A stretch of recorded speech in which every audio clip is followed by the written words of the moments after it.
una tarde, ya era en agosto creo que es invierno, íbamos caminando por Avenida Brasil, no teníamos la casa, entonces estábamos los dos solos. Y yo veía, no me voy a olvidar nunca, las ventanas iluminadas de los edificios, de casa. Se veía que había gente, que había familias adentro.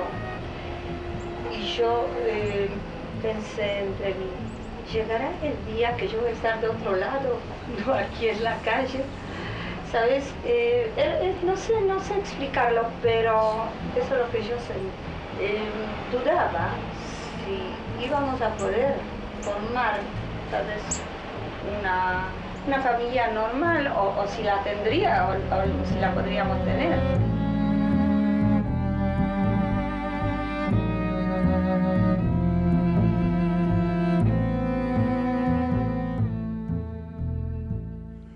Yo propone empezar a tocar de 70 años atrás.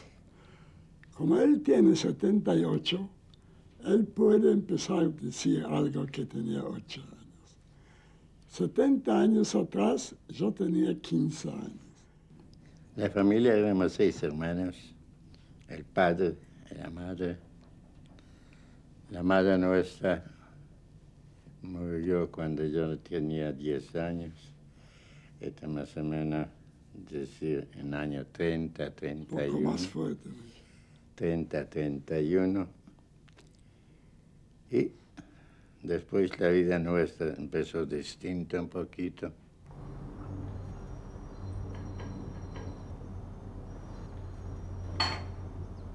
אני זוכר, מגיל רך, אני זוכר את הבית, אבא היה צייר, מורה בגימנסיה של ציור. חוץ מזה צייר בתי כנסת, חוץ מזה היה לנו שיעורים בבית, מודלים ערומים, גם כן היו. גדלתי באווירה בוהמה, באווירה של ציירים, באווירה של סופרים.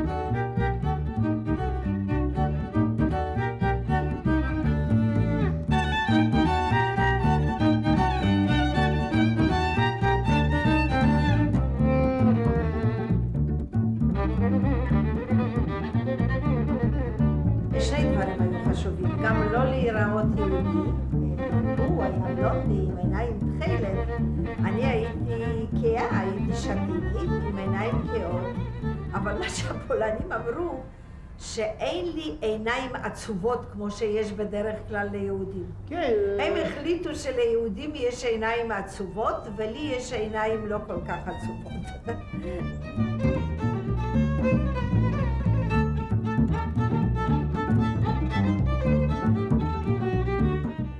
אני לא מאמין שאני עברתי את כל הסיפור הזה. כי פשוט אני חושב שבן אדם נורמלי לא יכול להבין את זה, ולעולם לא יבין את זה, ולא מתאר לעצמו. חוץ מהבן שלי, שסיפרתי לו, לא סיפרתי לאף אחד שום דבר. כי אנשים חשבו שאנחנו מגזימים, או סתם, אני יודע. התחלתי לספר ולדבר כשהיו משפטים. through this entrance. Here and the direction through a gate. I would have met and what happened to him.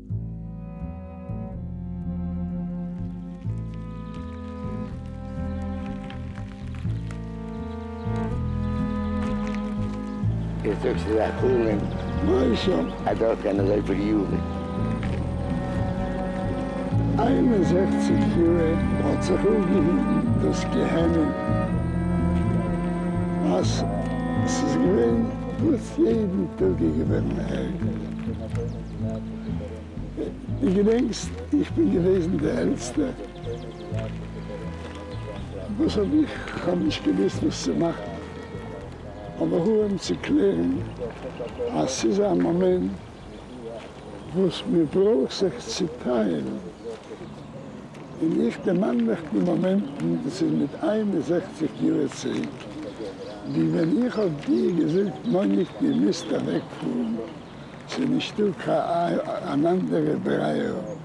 Und lassen wir hoffen, dass man sich das Leben wieder zu treffen.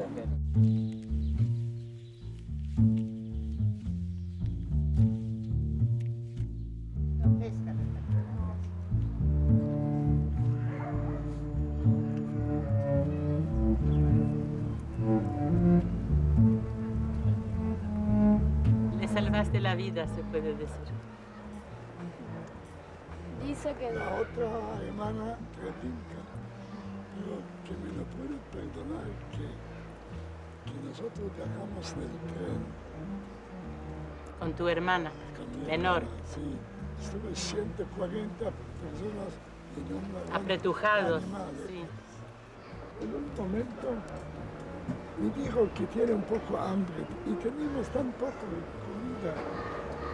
Y ella, pobre, decidió, dice, no tengo más hambre, sí, para no comió. Para no hacerte malas. Y a la cámara de gas con hambre.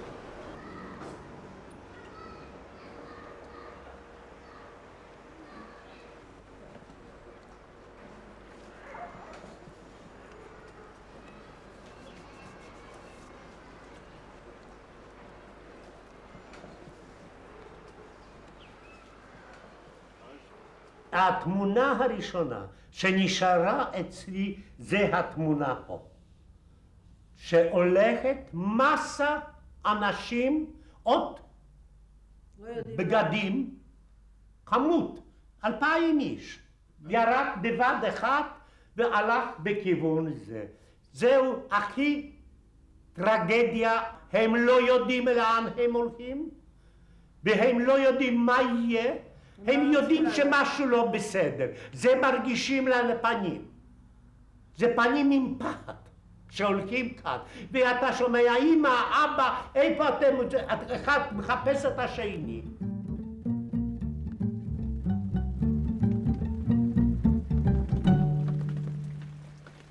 Yo pido perdón a todas mis queridas hermanas que cortamos los pelos minutos antes de la cámara de gas. Queridos, de Treblinka a Uruguay es un camino largo.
Estas palmeras eran más chicas y yo era un niño y vivía en una casa de inquilinato próximo a este parque y lo recuerdo como los días más lindos de mi vida porque en aquellos días estábamos todos en casa y en Belzec, en Varsovia, en Lublin estaban también todos y yo quisiera leerles algunos fragmentos de las cartas que nos llegaron, Es una historia de mi infancia donde mi padre vivía pendiente de la llegada del cartero que le traía las noticias de sus padres, de mi búbele, de mi tátele, de todos sus hermanos, de todos sus sobrinos. Y cuando el cartero pasaba pero no venía, mi papá le preguntaba, ¿y? Y el cartero ya sabía lo que le preguntaba y le decía, nada, don Isaac. Entonces mi papá los domingos, que es el día que se leen las cartas, nos leía las cartas de antes, pero tenía los ojos así y no se reía. Las cartas que esperaba mi papá no llegaron nunca. Querido Isaac. את יודעת מה זה, אני כמה היה? לא, שאנחנו תספרי, מה נגיע היה? לסיפור שלי, אז אתם תבינו מה זה. אז אחד את יכולה עכשיו להגיד את זה, שאתם ברחתם ל... אבל אתה לא נתת לי. לא, אז סתם תספרי. אתה הפסקת אותי. לא, אז תספרי. אז זהו, אני עוד לא הגעתי לגטו ורשה. כשפרצה המלחמה, אז אנחנו בדיוק היינו בנופש.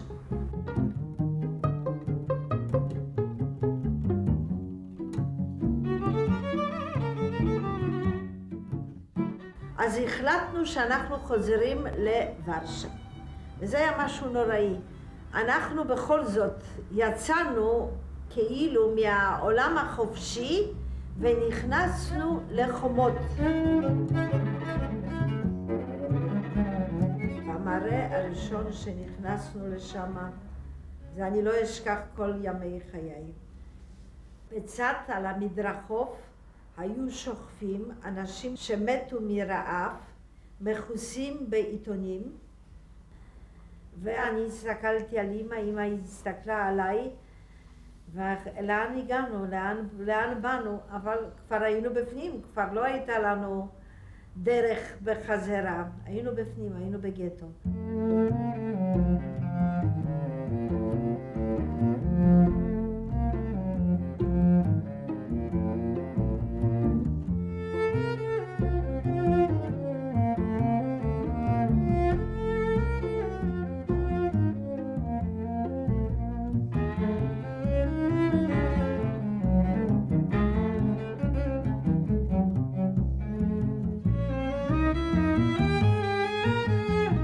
כשאני הייתי מחוץ לגטו, אני לא חשבתי בכלל על מקום אחר. כי הייתי קשור לאמא, הייתי קשור למשפחה. לעתים רחוקות הלכו חלק וברחו מהגטו וברחו לרוסיה בדרך לא דרך, אבל לא הרבה. רוב האנשים נשארו במקומות האלה, בגטאות, כי היו משפחות שלמות עם ילדים, עם זקנים, מבוגרים, נשים. אז לא, מה זאת אומרת, לא היה כל כך קל להשאיר את הכל ולברוח. בכיתה ד' היה ילד ששמו היה אהרון צוקר, שהיה גם תלמיד טוב וגם ילד יפה. יום אחד הוא הזמין אותי להצגה, והלכנו עם אמא שלו להצגת ילדים, ואני הייתי כל כך גאה בו, היות שהוא היה אלגנטי, הוא הלך עם עניבה שחורה, וגם אני התלבשתי יפה עם צמוד ועם... לא חשוב.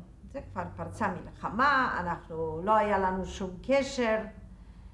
פעם אחת אנחנו הולכות ברחוב, ניגש ילד עם עיניים גדולות שחורות, שלט בן אדם, וגם מושיט את היד, וברגע שהאימא התחילה לחפש בארנק כסף, אז הוא ברח. והדודה שלי הייתה גרה באותו בית איפה שהיה גר הילד הזה. והיא סיפרה לנו שההורים שלו לקחו להשמדה, והוא נשאר לבד, ואין לו מה לאכול, ואז הבנו שהילד הזה, שהוא ביקש נדבות, שזה בעצם הילד שאני הכרתי אותו, וברגע שהוא ראה אותי, אז הוא העדיף לא לקבל כמה גרושים, שלא נראה אותו במצב שהוא נמצא עכשיו.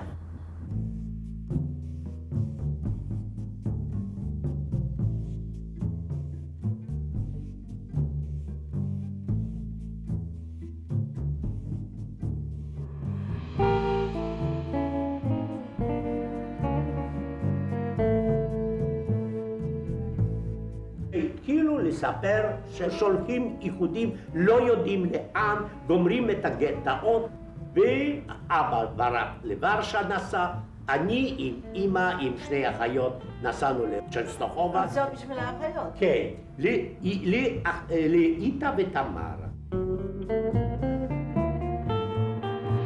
כשהגענו לבית הזה, פתחנו, הגברת פתחה לנו דלת, רק על 20 סנטימטר, שמה ראש ואמרה, הם היו ז'ידי, הם היו יהודים, משטרה לקחה אותם. ופתאום אני הרגשתי... פתאום באותו רגע הוא הבין שהשתי האחיות שלו... הלכו. ישבתי עם אמא בגן, בכינו. ברגע שפולנים, איזשהו ילדים או אנשים עברו, אני את אמא ככה כמו שזוג שאוכב את השני, שלא ראו שאנחנו בוכים. ואמא אמרה, תברח מהעיר הזאת, תברח, תיסע איפה אתה רוצה, אבל תברח. וברחתי.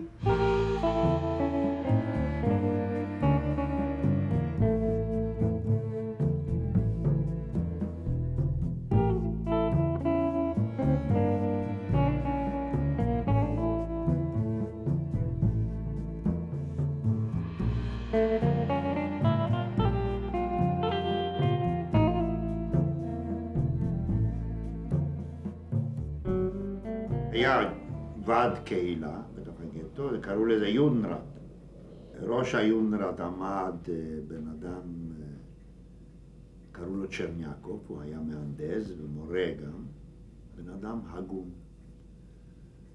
ואני הכרתי אותו מפני שהוא גם היה מלמד בבית ספר שלי, איפה שאני למדתי. מה עשה יודנרט? הייתה מודעה בגטו. שכל אחד שיבוא לאומשלגפלץ, זה המקום מאיפה ששולחים, יקבל כיכר לחם וצנצנת של ריבה או דבש, אני כבר לא זוכרת בדיוק מה. אז כל המסכנים שהיו מתים מרעב, הם רצו הראשונים, אז זה היו המשלוחים הראשונים.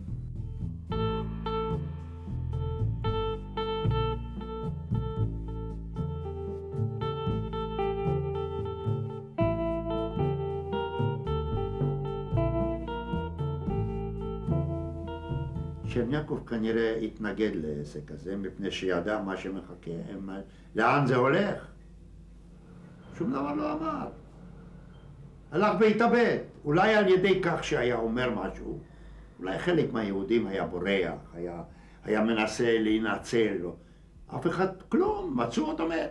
לא ידעת שאתה הולך להתאבד. למה לא הודעת ברבים מה שהולך לקרות כאן? ומה דורשים ממך? תשאיר מכתב. לא. ובאיזשהו שלב האמא הסתכלה, אחורנית הסתכלה עליי וראתה שאחריי עומדים ילדים יותר קטנים ממני. אז היא אומרת, אוי זה לא טוב, על רקע של הילדים הקטנים האלה את נראית גם כן ילדה. אז בואי נתחלף עם המקומות. ולקחה אותי קדימה והיא נעמדה אחריי. ובאותו יום הגרמנים בכלל לא חיפשו, לא זקנים, לא ילדים, הם רק ספרו. אחד ימינה, אחד שמאלה, אחד ימינה ואחד שמאלה. אז יצא ככה שהאימא הלכה לצד של הימינה, זה לאלה שלקחו אותם, ואני הלכתי שמאלה, האלה שנשארו. וככה ב-18 לאוגוסט 42 לקחו את האימא שלי. בהתחלה עוד היו תקפות, הבטיחו לי שירוצו לאומשלגפלץ ושישתדלו להוציא אותה באיזושהי צורה. Yo nací en el mismo gueto de Varsovia, por lo tanto mis vivencias no tienen nada que ver con las de ustedes, que son un poco mayores que yo.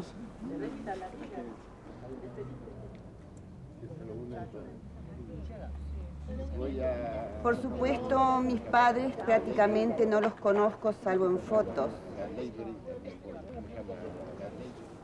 Uno murió en Treblinka y el otro en Auschwitz. Sin embargo, él sobrevivió a Auschwitz. Pero cuando terminó la guerra y llegaron los aliados, él ya no estaba preparado para asimilar ningún alimento. Y el alimento fue indirectamente la muerte para él. ¿Cómo yo me escapé? ¿Cómo yo salí del gueto?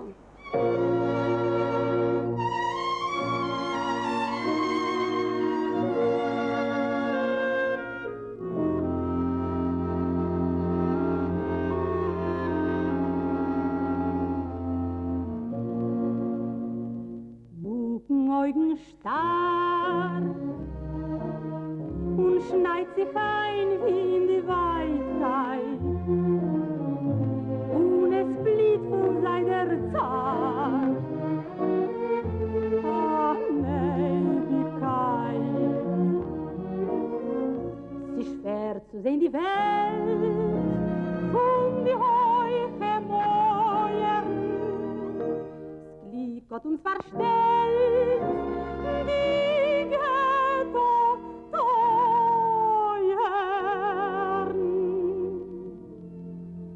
Macht die Augen zu, in der See wie nach Ulen, in wie Punkt wie auf die Ohr, seh ich mich heim.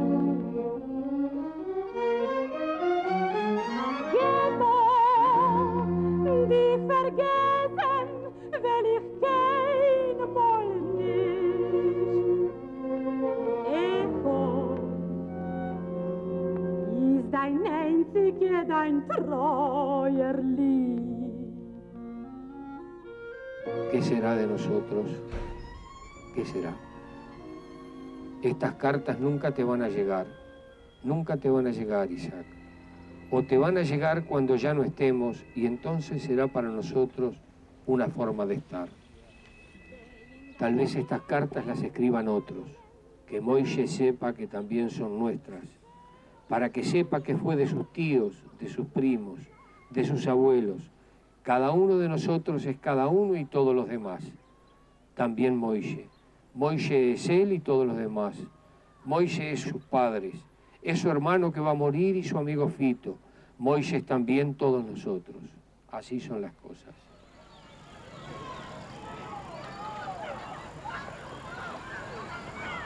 Mein Teierkind ist Kaddish so Wort bei Wort. Dein Tate scheine Sturm. Y esta foto yo encontré en la casa de mi hermano. Esta es mi familia, toda la familia, lo que los nazis mataron. Y acá tengo un hermano mío que quedó para limpiar el gueto de Brzeziny. Después lo llevaron para fusilar en un bosque. Este muchacho. Yo me llamo Dora Rzeszlawski de Brandwein. Yo estuve en 2 campos de concentración y los nazis me mataron toda mi familia. A mi mamá, que era casi perfecta, a mi hermana menor, que era una belleza, a mi papá, a mis abuelos, a mis tíos, a mis tías, a mis primitos, a mis primos, a mis primas, toda la familia. Me mataron los nazis.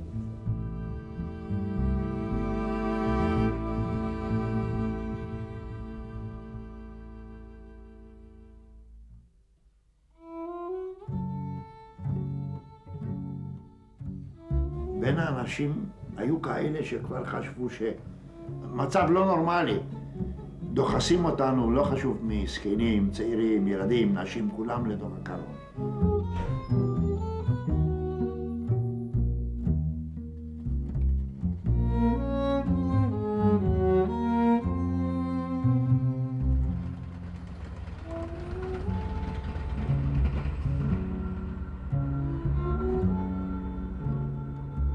המרחק מוורשה לטרבלינקה היה איזה 80 קילומטר. עד שהגענו למחנה שם, זה היה לפנות בוקר. 80 קילומטר נסענו כל הלילה. בכוונה, אתה מבין, הם עשו את זה בכוונה בכדי להגיע קודם כל למחנה, ששם במחנה גם מתחילים לעבוד בבוקר, לא בלילה, וככה זה באמת היה. פתחו את הקרונות וכל האנשים יצאו, אתה יודע, שוב פעם הייתה שורה של גרמנים ואוקראינים עם מגלבים ועם רובים וצעקות וקללות בריצה היינו צריכים להיכנס לתוך החצר. אני רצתי עם האמא שלי, החזקתי אותה ורצנו ביחד עד שהגענו לשער של החצר. אז אני לא יודע, קיבלתי מכה חזקה בראש ונפלתי. כשקמתי על הרגליים, כבר אמא לא הייתה לידי, כבר ראיתי אותה שהיא נכנסת לתוך הצריף שעמד בחצר. ומאז כבר לא ראיתי אותה. פשוט דבר אחד, יכולתי לברוח. היה לי ניירות פולנית, הייתי פולני, הייתי בצד ארי. כבר נסעתי עם רכבות, אני לא פחדתי. אין לי דבר זה פחד. הוא גם לא היה נראה בכלל יהודי. ולא נראה לי יהודי. פשוט הייתי שבור ורציתי. לא היה לי רגש להישאר. אין לי אחיות, אז מה אני צריך לחיות? ונסעתי לטרבלינקה. ולא ידעתי, בעצם ידעתי, בגלל זה כבר בצד ארי ברכבות דיברו מורדויון, חורגים את היהודים. אתה שמעת בכל מקום את זה. זה כבר היה, בסופו של דבר, זה היה סנסציה לצד פולין. ואז אתה רואה שסביבה לא הייתה הכי אידיאלית, למה לא ברחו? לאן?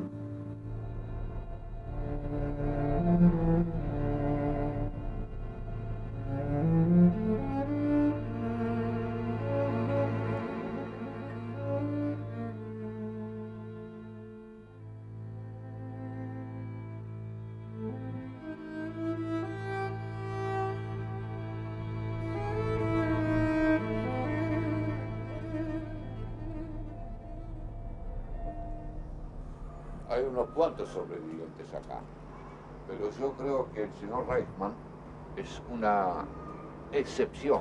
Símbolo. Un símbolo. Sí, porque hay que ver en qué lugar estaba el señor Reichmann. Cuando yo le digo, usted es distinto, no sé si están de acuerdo me conmigo. dice, ¿tú te crees que yo soy cuerdo? No, yo soy igual que todos ustedes. No es igual. No es igual. Porque él estaba en un lugar donde nadie salía con vida. Además, nosotros teníamos esperanza. Y además él estuvo en contacto con gente antes de morir, sí, antes de entrar a las cámaras de gas, sí, y después también. Por eso digo, es una excepción. Y nosotros no. Nosotros no. No. Es una excepción, no se puede comparar. Sí. No se puede comparar. Es un caso único, diría yo. Cierto, un caso único. Es un caso único.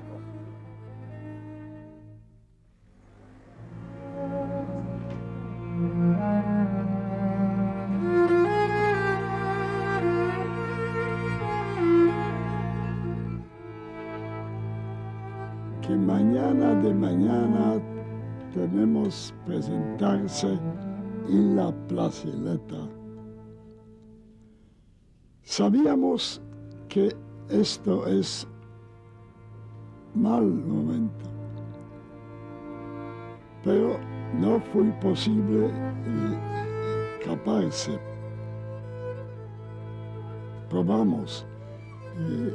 Del principio hicimos en la pieza un pozo, pero 18 y fuimos como todos pobres a esta plazoleta,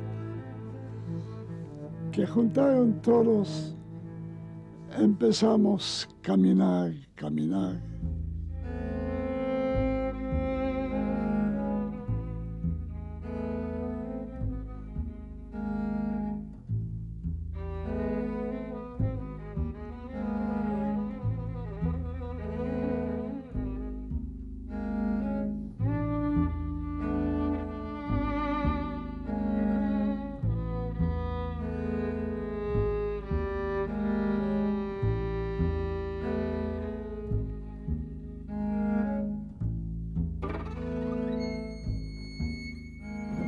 בטרבלינקה לא היו סלקציות, שם לא הייתה עבודה סדירה שאנשים עבדו כמו במחנות אחרים, כמו בבירקנאו, כמו באושוויץ, אני אומר. בטרבלינקה אנשים ירדו מהקרון והלכו לתאי הגזים. רק הצוות הזה שהיה עובד בטרבלינקה, בכל מיני עבודות האלה, שהיו קשורות במחנה, אלה היו, אבל יותר אנשים לא החזיקו שם. Entonces preguntamos dónde llevan los nenes.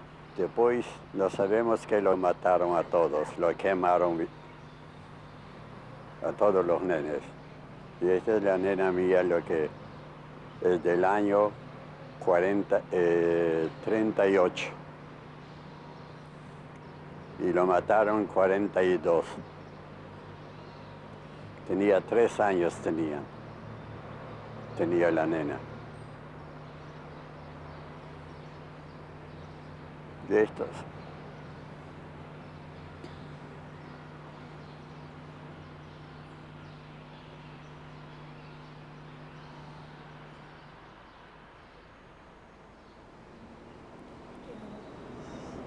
Y así después esto era mi historia, porque yo tengo las fotos todos.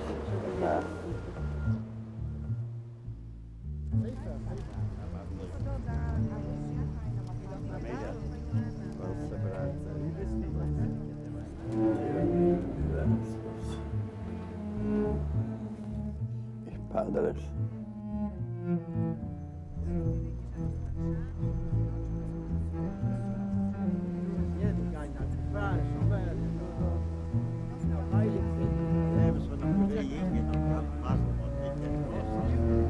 Hab gehabt, Familie.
El tren quedó en Treblinka. Enseguida abrieron los puertos y empezaron a gritar y empezaron a pegar.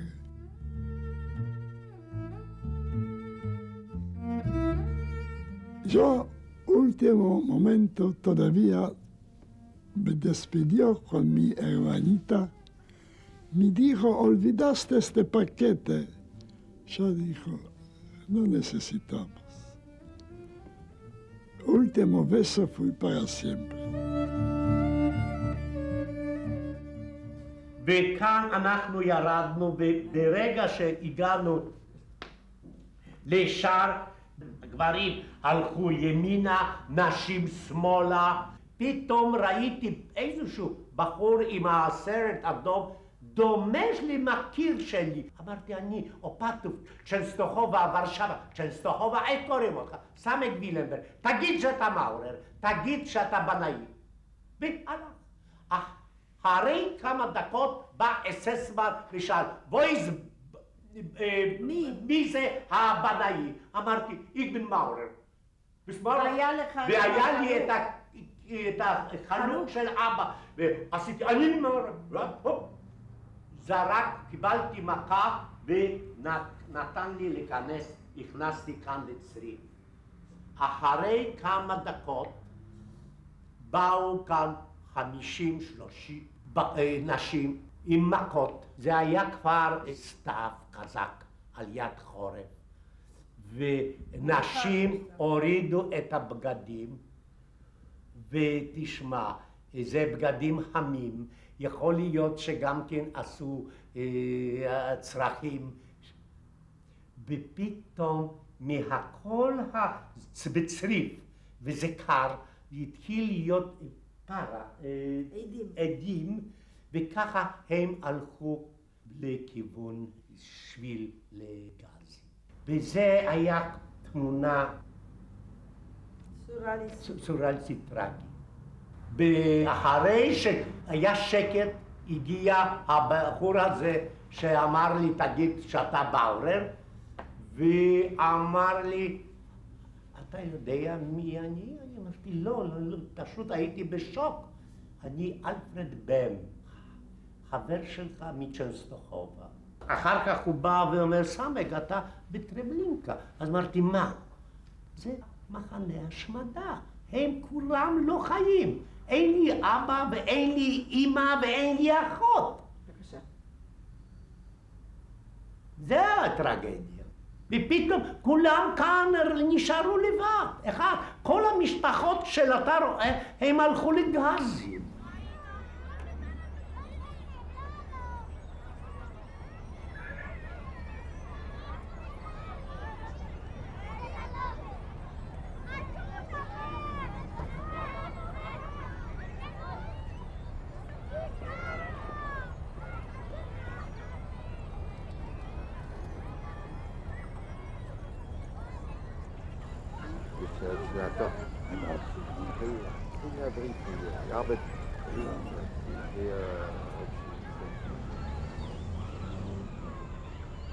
Vilka tenía campo 1, campo 2.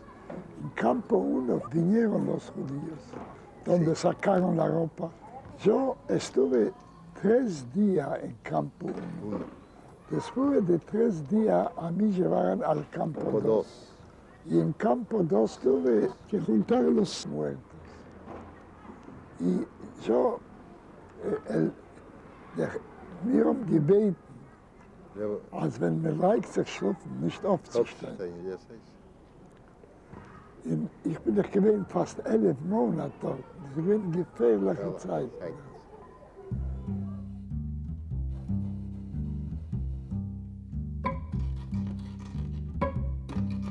זה נראה כמו שוק פרסי, צבעוני.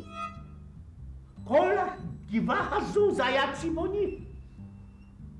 במזוודות מסביב, וכל אחד עושה את המיון, ופתאום שומעים שאססמן לנקה בא, וכל אחד התחיל לעבוד כמו לא נורמלי, מפחד. והוא הגיע עם אקדח, עלה לערימה הזו, והתחיל לירות לאנשים שעבדו. וכולם עבדו, כאן הוא נפל ואני עבדתי, לא הסתכלתי בכלל על זה.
Demoró una hora después que vinieron todos muertos. Yo también estuve desnudo para ir con todo. Entonces un alemán grita, peluquero, ¿quién es? Yo pensé, ¿qué tengo para perder? Y tenía 4 de lado y yo fui el quinto. No quería más. Y después, en el día, trajeron 12.000 judíos. De noche estuvimos 5 con la vida.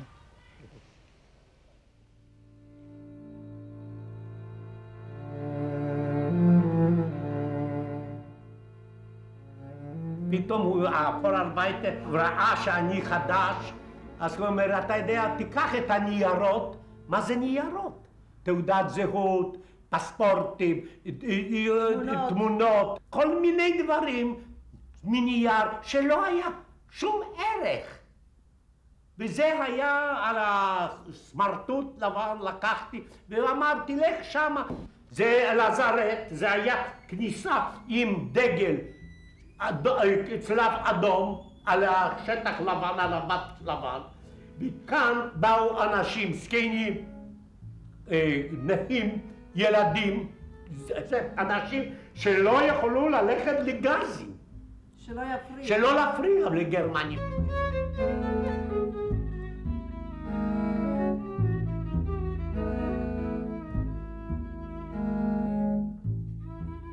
וכאן הם באו, הורידו את הבגדים, כל אחד לפעמים סיפר על המחלות שלו, בגלל שהם חשבו שהולכים לרופא. סליחה, הוא שלח אותך בשביל שתראה את זה? כן, הוא שלח אותי שאני מקבל שוק שם. מה פתאום, למה הוא שלח אותי שם? אני פשוט לא ידעתי מה לעשות. אתה עמדת על יד ערימת גופות.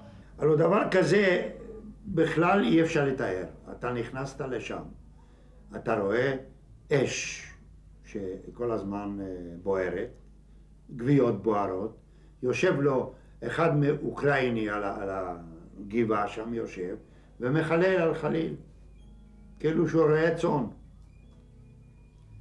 וכשבאו אנשים, ירה בהם.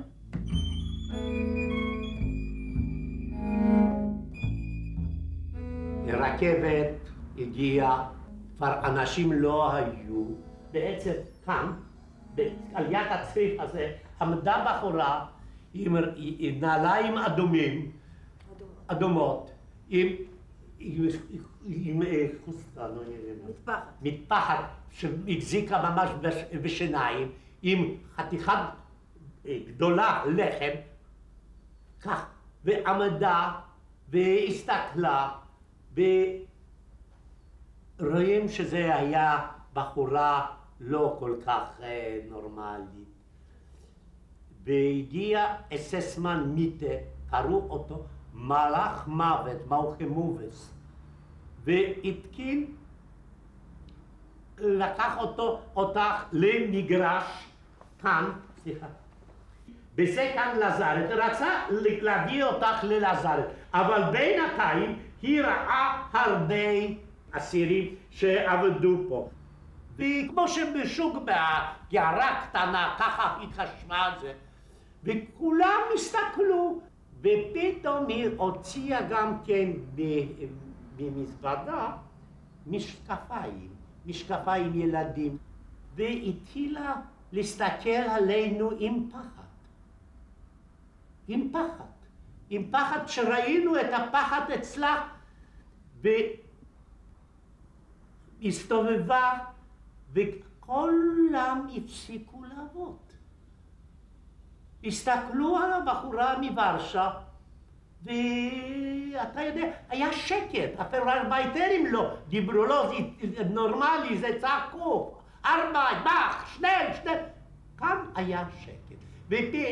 ואססמן איתה התחיל לתת לה כיוון, ככה, בקלות, לכיוון לזרת. אחרי כמה דקות אנחנו שמענו עירייה. יצא אחר כך אססמן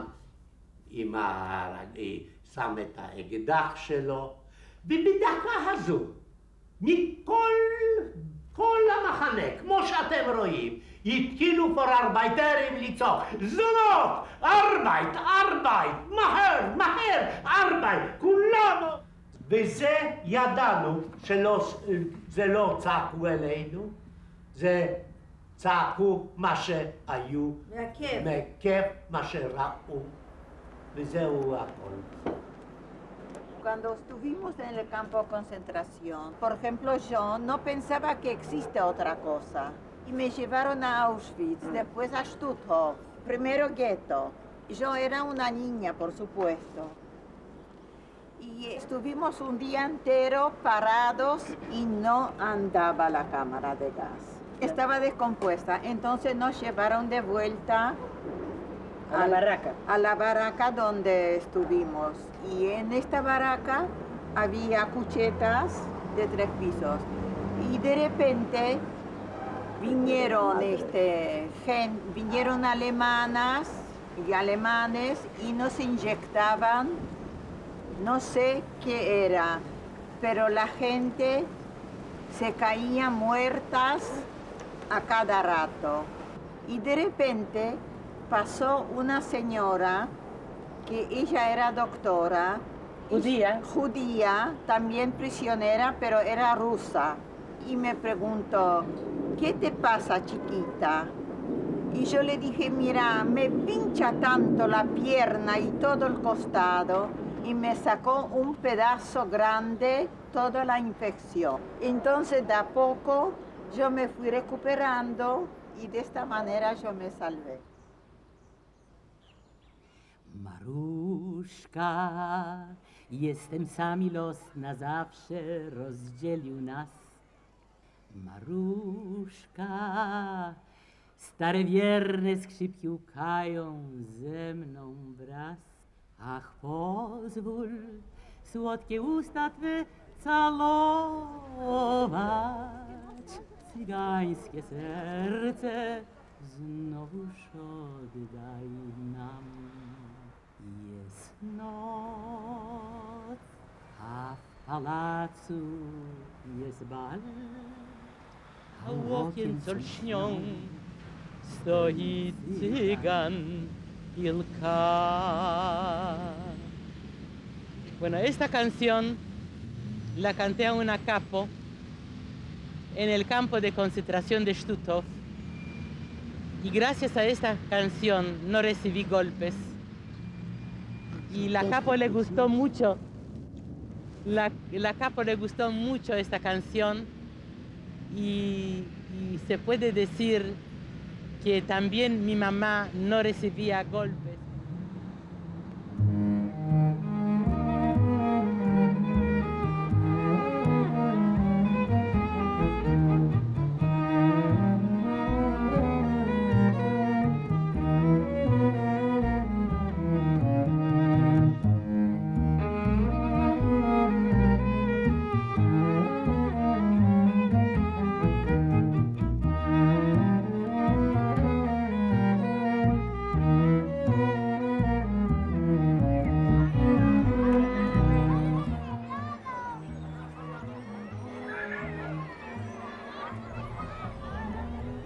A los jóvenes nos metieron en un vagón, a los padres, a los mayores en otro vagón. En la estación, cuando yo estuve parado, le pregunté a un polaco dónde íbamos, entonces él me dijo que nos llevaban a Treblinka y allá nos queman. Me dijo el polaco. Se ve que era una buena persona. Me dijo la verdad, me dijo. Y nos encerraron en el vagón y estuvimos viajando como 3 horas o 4 horas estuvimos viajando y le dije a mis hermanas que hay que tratar de escaparse. Entonces dijo que era imposible. Empezamos con la puerta, pero era imposible romper la puerta.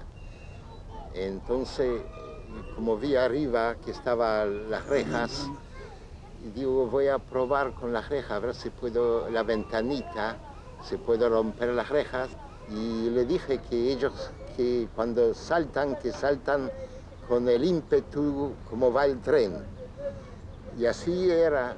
Entonces primero una se tiró, después se tiró la otra hermana y el tercero me tiré yo. Y allá se veía la chimenea con el fuego. De Treblinka se veía.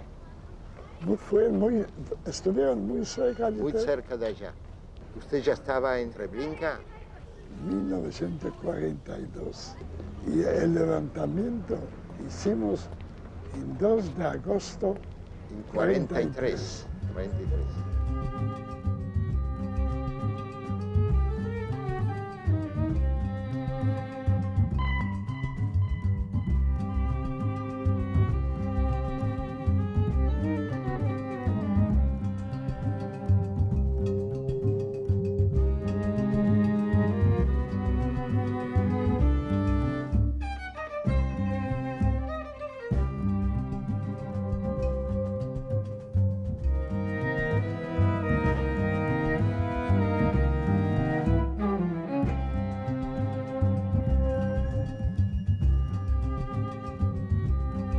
Cuando nosotros llegamos al crematorio, yo con el otro amigo, ya las otras más de 1000 personas ya estaban todos en la cama de gas.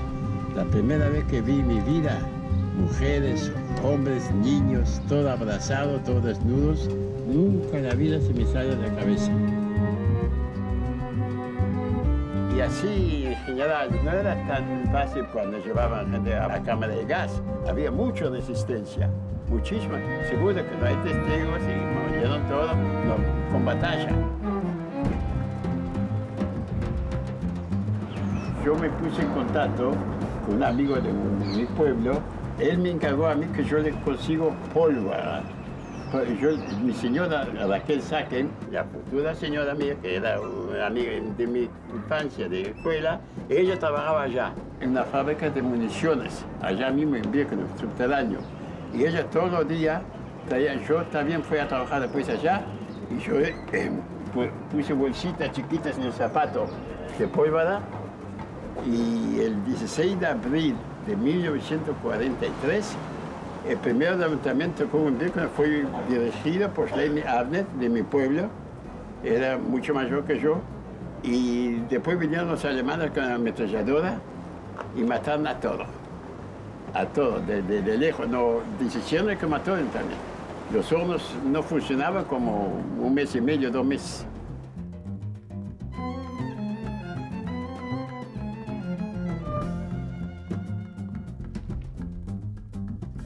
אפריל 1943 הגיעו אלינו רכבת אוקראינים, היו על הגגות עם רובים והגיעו אנשים שחורים, מלוכלכים. קיבלנו אינפורמציה שזה ממרד ורשה וגטו.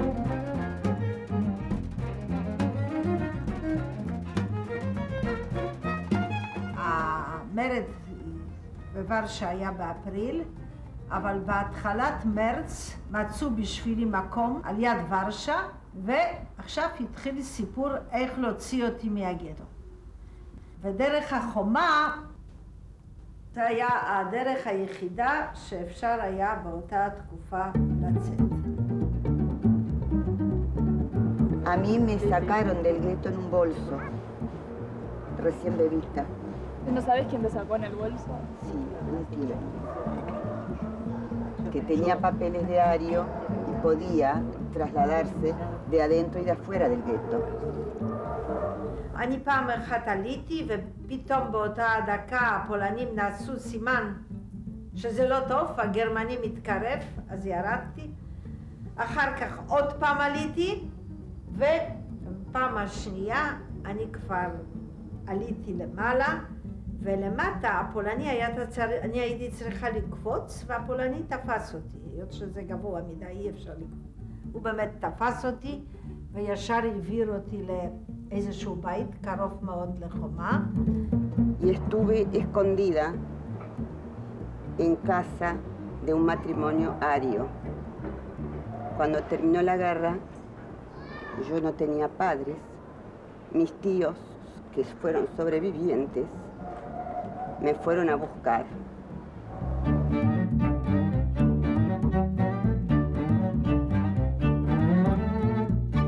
בפעם אחת באה שכנה בריצה ואומרת, אתם מוכרחים לעלות על הגג, לראות איך שהגטו בוער. יש מרד בגטו והגטו בוער. ואני מאוד לא רציתי ללכת להסתכל על זה, היות שידעתי ששם יש לי עוד דודים שנשארו בגטו וכנראה שהם שם גם בוערים, אבל החליטו שזה יהיה חשוד מאוד אם כל השכנים הולכים לראות איך שהגטו בוער, ואנחנו לא הולכים גם כן.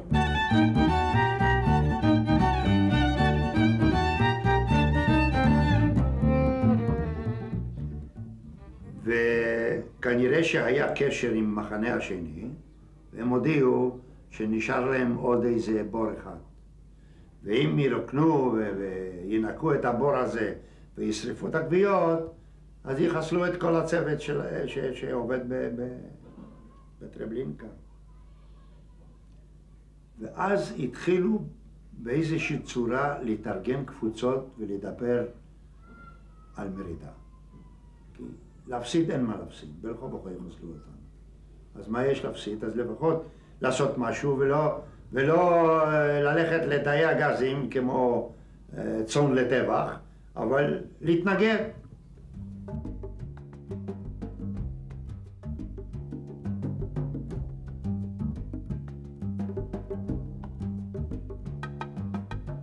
תאריך 2 לאוגוסט, בשעה 4, תהיה עוד ירייה או זריקת רימון, אני כבר לא זוכר בדיוק, זה התחלת המרד. בשעה 3:30 אלפרד הגיע אלינו עם העגלה של ילדים, הביא 2 רובים. Con 2 tíos en el aire, nosotros en el campo 2 sabíamos que empezó el levantamiento en campo 1. Nosotros empezamos a luchar. ברגע ששמענו את הדטונציות של גרימונים, רצנו, לקחתי את האקדח ורצנו בכיוון בתים של גרמנים. פתאום במקום איפה היה מחסן דלק, שמה זרקו רימון וכל הדלק התחיל באש. Los alemanes empezaron a colocar armas a los techos de autos y empezaron a matar a nosotros. Yo fui uno de los últimos que corremos del campo 2 porque no todos sabían que estamos haciendo levantamiento. Entonces, algunos pobres, en lugar de correr con nosotros, corrieron a la barraca. Ellos todos seguramente fueron matados por los alemanes. ולא ראיתי אלפרד בן.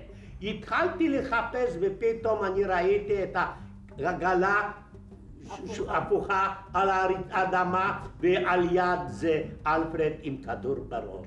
פשוט הרגו אותו. עברנו את הפסי רכבת, עברנו את הגדר הראשונה, מפני שהיא הייתה שזורה עם ענפים, ואחר כך, על השנייה, כבר אנשים רצו לפניי ולפנינו, זרקו שמיכות וזרקו קרשים, ואנחנו טיפסנו על הקרשים האלה ועל השמיכות, ובאיזושהי צורה עברנו את הגדר. איך אני עברתי את זה?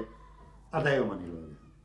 כאן מצאתי את אלפרד, וכאן כדור קיבל חבר שלי, הכומר שקראו, וכאן הגענו עד פה, וכומר ביקש לגמור אותי. אז אמרתי לו, תסתכל כאן, איפה אשתך שלך וילדים, ונתתי לו כדור, והתחלתי לרוץ עם האנשים שרצו פה, נגד טנקים שהיה כאן.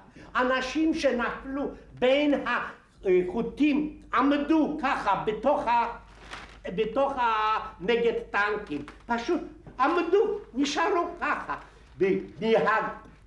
מהגוויות האלה קפצתי וקיבלתי כדור ברגל, הרגשתי וקפצתי ועברתי את האנטי-טנקים.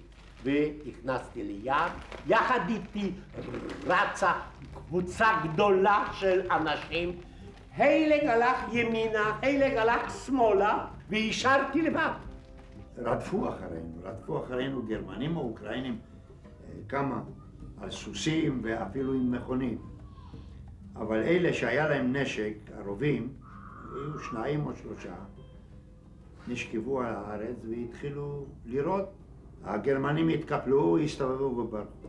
Con algunos de mis colegas estuvimos 20.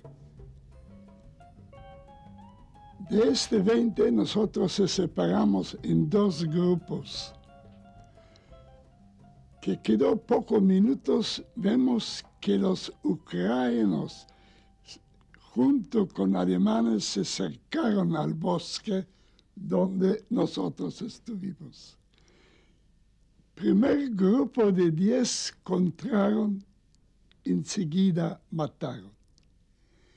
Como el bosque fue bastante chico, no pensaron que hay alguien más en Treblinka. Entonces, estos 10 de donde estuve yo, quedamos con la vida. Pero uno de estos, de mis colegas, que se llamó Masaryk, fue familiar del presidente de Checoslovaquia. Él trataron como judío porque la madre fue judía. Masaryk pensó que nosotros estamos perdidos, se llevó y se cortó con una gilete. Pero que ellos fueron marcha atrás. Entonces eso salvó con un trapo la sangre de él y se salvó un poco la sangre. ואנחנו הגענו עד קצה היער, כולנו הסתובבנו בחזרה והסתכל איך שכל המחנה בוער וכל המבנה הגדול הזה עם דגל, עם צלב קרס בוער והכל מתקפל, ואנחנו עמדנו והסתכלנו. זה כאילו שאנחנו ראינו דבר אחד, מה שיקרה לנו יקרה, אבל לתאי הגזים אנחנו לא נלך. זה כי חשבנו אולי מישהו ינצל, אבל מי יודע. מפני שהייתה מלחמה, זה היה 1943. המלחמה הייתה בעיצומה. אז מי חשב ומי חלם שנוכל לנצל? כל אחד חלם על זה. אבל איך הייתה הרגשה?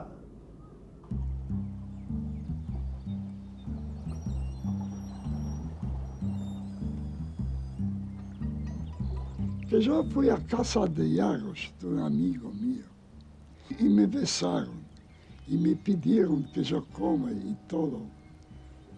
Vino un momento y me preguntó, ¿para qué? ¿Para dónde? ¿Dónde yo voy un día después que se termina la guerra? Que no tengo a nadie más.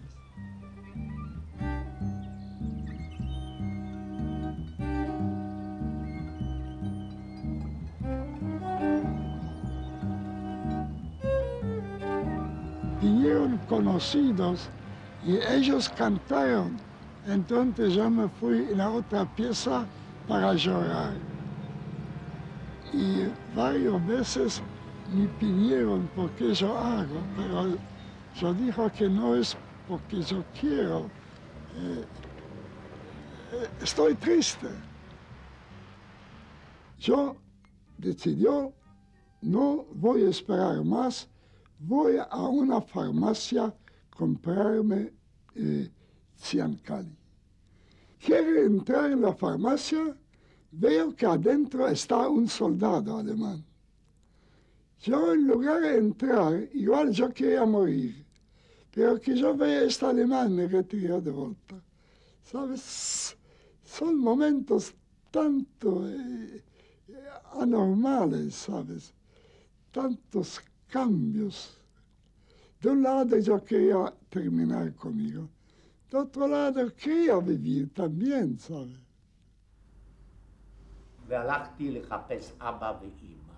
דפקתי בדלת, אבא שלי פתח לי, הסתכלנו שניים, בלי מילים, לא אמרתי מילה.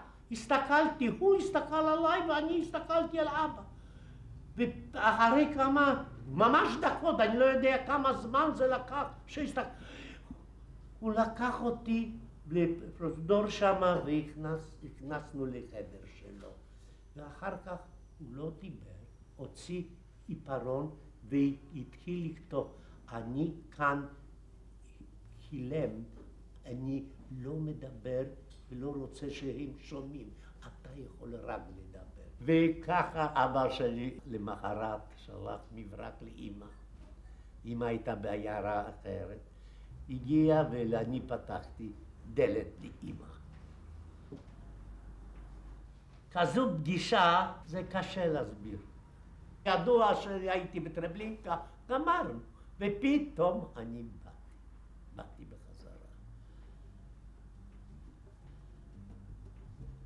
בינתיים פגשתי בחורה, היא יהיה קשר רות בשבילי.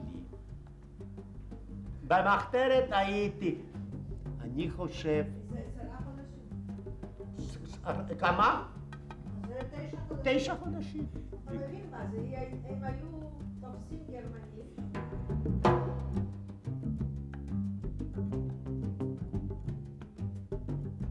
לא היה לנו איפה לעשות פליר, האמא שלה גם כן הייתה בבית, זה לא היה פשוט. אז הלכנו לגן, אחרי ביסלה, ופתאום עליי בן אדם, פניה, שלום פנו, והוא עבד עם גשטאפו בעיירה באופטו. אז אמרתי, ואתה חי? כן, אני חי, אבל אתה לא. בנץ קיבל כדור וברחנו משם קשה להסביר לך, זה ויסלה, חלק שם.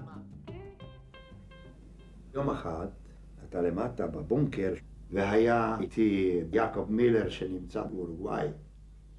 פתאום אנחנו שומעים שמדברים בגרמנית, זה עגלות עם סוסים של אוקראינים, מכניסים אותם לתוך הגורן לנוח. פחדנו אפילו לנשום, תתאר לך שגרמנים מעלינו ואנחנו למטה. ולמחרת בבוקר הוציאו את כל הסוסים. ואני לא יודע, פתאום נהיה שקט.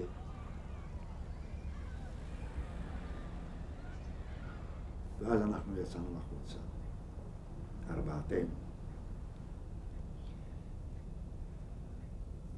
אתה יכולים לתאר לעצמכם את ההרגשה שלי ושלנו כולנו, שידענו שאנחנו כבר חופשיים. כבר אין גרמנים, יש רוסים. ורוסים כבר מתרוצצים והורגים את החזירים, שלי חול, מחפשים נשים צעירות. אמרנו, זאת אומרת, המלחמה כאילו נגמרה בשבילנו.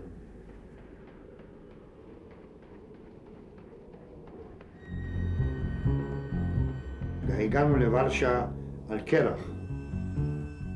ורשה הייתה גמורה. לא היה בית על בית. גטו לא היה קיים בכלל. ערימה של בטון, של ברזל,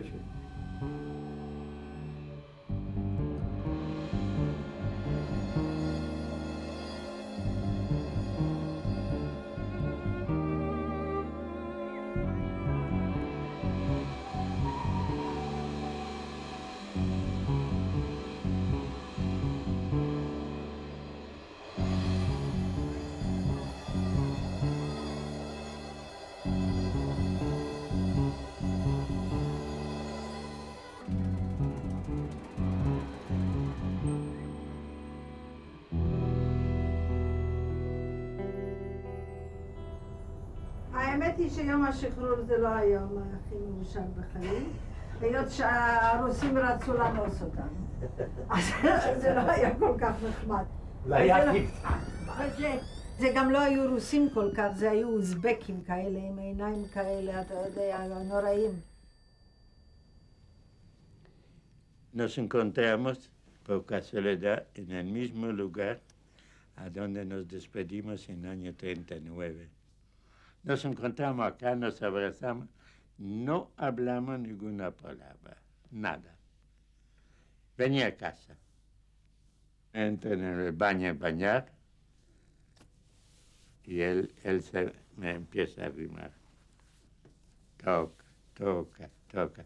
Yo dije, che, no toca tanto, yo soy sano, fuerte. Él no creía, dale, tocar, tocar, muy bien. De noche, él me saca la memoria, escrito a mano, y me estuvo leyendo qué le pasó con él y qué le pasó con la hermana.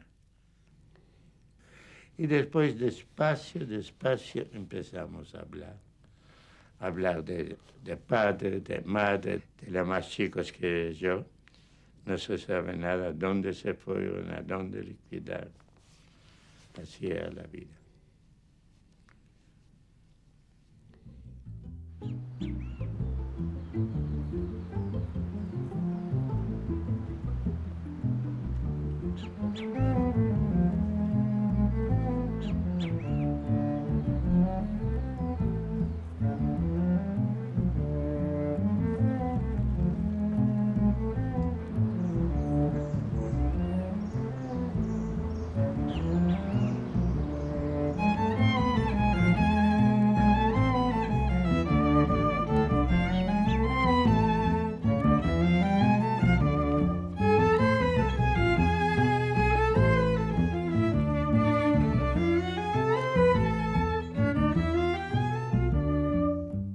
Pues queremos ir a ver si quedó alguien vivo de la familia, ¿no?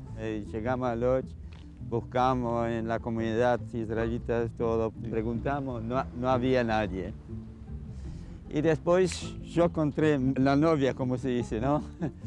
Y un amigo nos presentó también que él vino de Campo Concentración.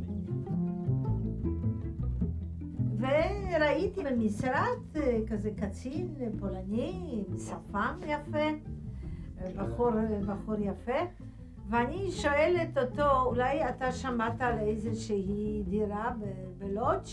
אז הוא אומר, כן, יש לי דירה, 2 חדרים עם כל הריהוט, אבל יש רק תנאי אחד, הוא ראה אותי פעם הראשונה, את צריכה להתחתן איתי. בצחוק. בצחוק, אתה רואה שאסור לעשות צחוק? ויצא לי לפגוש אותו אחרי כמה חודשים, שזה היה בכלל איזה 2 או 3 לפני שהוא נסע לאיטליה עם קבוצת נוער. אז אמרתי, אז תכתוב לי בדרך? הוא אומר, כן, אני אכתוב, הוא לא לקח את הכתובת שלי, וכמובן שהוא לא כתב, שהוא שמע שאבא שלו נפטר, אז הוא השאיר את הקבוצה, והוא חזר לפולין.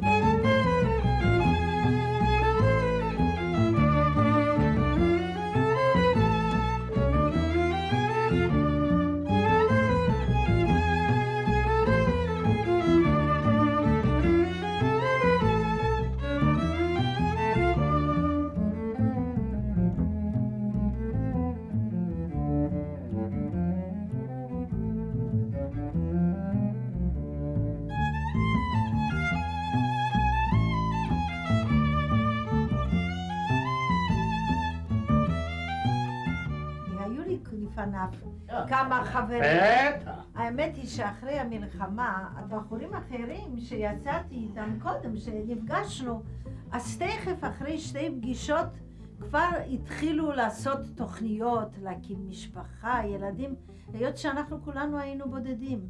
וכל אחד רצה כבר שיהיה לו בית, שיהיה לו משפחה, וכשראיתי אותו, כנראה שהיה לי תסביך של אבא. אבל הוא בכלל לא בתפקיד של אבא, יותר בתפקיד של בן. אז באמת שאנחנו... כן, שלום. כן. איפה את? בבקשה. כן, אנחנו כבר מתחתנים. אבל את עוד לא נולדת. זה ייקח עוד לילה שלם. כן. מה, אנחנו נגמור. אז הוא אומר לי, תדעי לך דבר אחד, בזמן החתונה אני שם לך רגל על הרגל שלך. היות שיש מנהג כזה, שמי ששם את הרגל שלו, של מי הרגל על העליונה, הוא יהיה השליט בבית. ושהגיע אחר כך לתור שלי, והוא שואל אותי אם אני מוכנה להיות אשתו, אז אני לא יכולתי להגיד כן, היות שפרצתי בצחוק, שבדיוק הוא דחף לי את הרגל. וכשאני התחלתי לצחוק, אז הדודה שלי התחילה לצחוק ביחד איתי, לא ידעה למה. והבת דודה המשוגעת התחילה לצחוק גם כן, והאימא שלו התחילה לבכות. זה הרגיז אותה, שהיא ראתה שאנחנו עושים מהטקס קומדיה. Yo pidió a Mónica que él va donde voy yo y aceptó. Y aparte, esta libertad que tienes acá, por ejemplo, yo vine también ilegal. No, ¿cómo viniste ilegal? También tránsito. No, ¿cómo viniste? No, dígame, él vino 100% legal, porque este error que yo hizo, yo no quería que hace él. Él vino legal como turista uruguayo. Sin cédulas, sin nada, ningún documento. Pero no necesitas nada, viniste como turista, bueno. No se trata igual.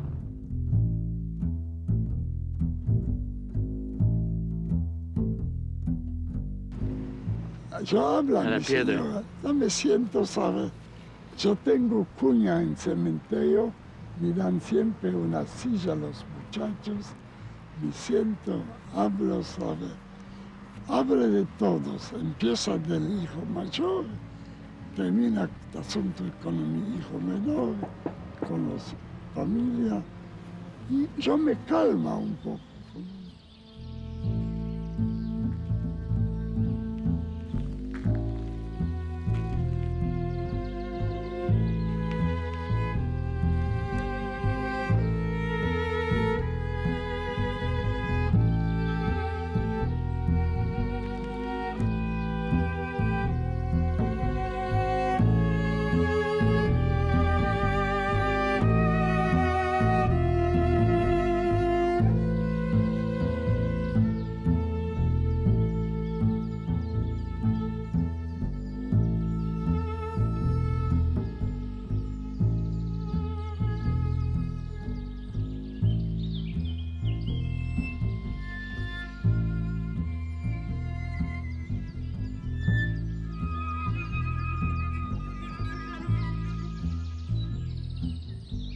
Nosotros pasamos por toda una etapa de la vida después de pasar la guerra, que recién ahora como que empezás a sacar afuera todo. Y excepciones como tu abuelo, como Ana, no son la generalidad. Entonces la mayoría somos así, la mayoría nos metemos para adentro, no lo expresamos, que cada vez que lo decimos es parte de nuestra vida que se va. Es muy difícil expresarlo. בהתחלה היה לי גם קשה קצת, כי הייתי גם אדיש לכל דבר. הייתי מסוגל שיורים במישהו, בלי שום בעיות, לא היה אכפת לי אפילו. תמיד זה הרגשה כזאת שבן אדם כאילו בשבילי זה לא דבר חדש. אבל במשך הזמן זה נעלם, והייתי חי כמו כל בן אדם אחר. כי אני לא פושע, לא נולדתי פושע, הייתי בן אדם. היה לי קשה, אי אפשר לומר. היה מחלות וסיפורים, ואשתי גם הייתה חולה. עברנו הרבה.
verwohnen.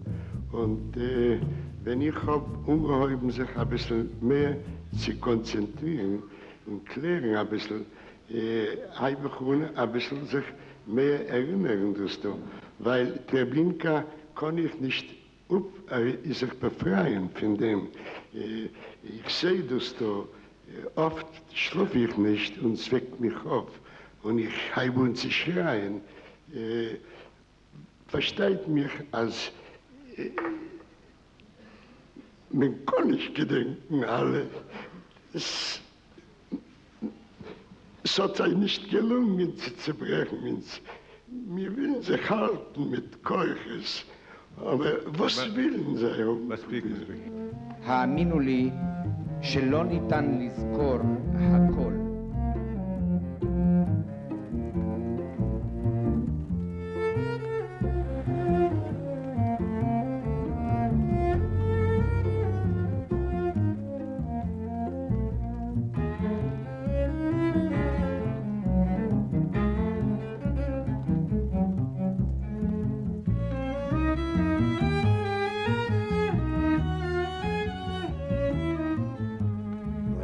אגור בחוץ לארץ אפילו שייתנו לי הון. אין. אני לא מאמין. כי אני יכול גם לספר לך, בפולין אחרי המלחמה, שכבר לא היו גרמנים בפולניה, בקלצה, עיר בפולין, היה פוגרום, הרגו 42 יהודים. למה? ועכשיו בגרמניה לא הורגים. לא הורגים יהודים מפני שאין יהודים. אז שורפים טורקים, לא זורקים להם פצצות לתוך הבתים. רבותיי, פה אתה יכול להילחם, אם מישהו ירים יד עליך, אתה יכול לקטוע אותה.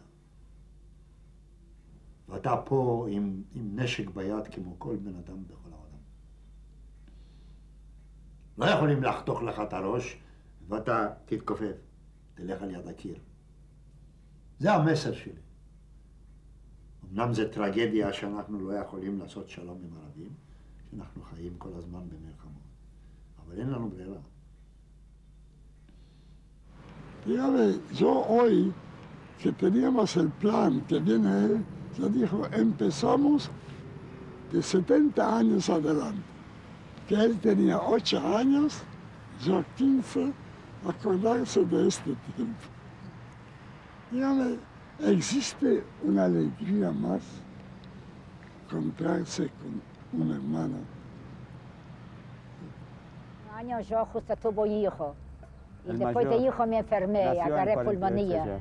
Y estaba muy enferma, estaba internada como un mes y medio en Alemania, en un hospital de gobierno. Entonces me curaron con muchas cosas. Estaba para morir en estos Estaba tiempos muy mal. ya. Y el nene, mi hijo está grande ahora, Y estaba ella- chiquito, ella tenía le salvó disentería. un nazi que estaba Disentería, en sacaron de Auschwitz, mí, yo no sabía el si médico. tengo hijo o no tengo. Parece que Es se un llamaba hospital Birnbaum, especial el médico para esto. mujeres. Famoso que estaba Estuvo muy mal. allá, hizo Después que yo, selecciones espere, esto. después que yo experimentos volví, en Auschwitz. Ignaz, vos hablas por yo, que después que yo volví, ¿no? Sí. Dentro de un año, entonces encontraron que yo Mengue. tengo una mancha Sí, en la pulmón. mire, sabemos, y no me mira, dejaron Uruguay ir. se casi Y yo puede con nene, creer ¿no? esto. Tenía ni 3 Sí, sí, meses. sí, sí. Pero lo que pasó, que yo fui y lloré tanto a este general, un médico grande de Canadá, americano, estaba en pie al lado, lloró tanto por la policía que me dijo entrar. Final lloró tanto con esta chica, tenía el lástima a mí y me dijo entrar. Y yo hablé con esos grandes médicos, profesores, pero militares. Y finalmente me firmaron para ir. Le puso sello, tenía todo para ir.